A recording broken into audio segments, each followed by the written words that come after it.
I'm a baby boomer. I was born just after the war. We've probably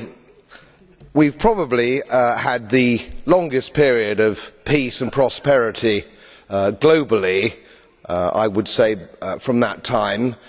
I've put a little bit of modest money away so I can hand something down to my family when I pass on, largely because I've never spent more money than I've earned, and I've been prudent, and I've worked moderately hard.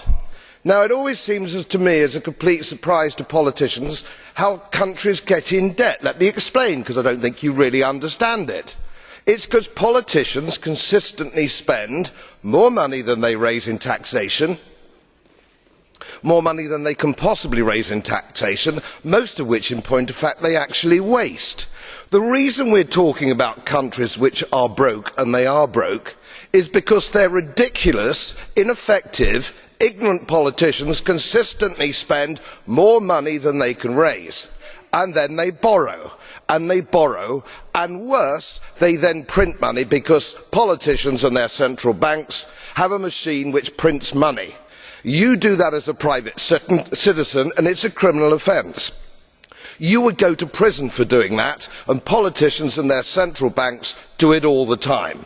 Let me explain to you that these countries are broke, and they are broke because of their own stupid leadership and politicians, and it is immoral to ask ordinary taxpayers of any country to pick up the tab for failed politicians and failed banks.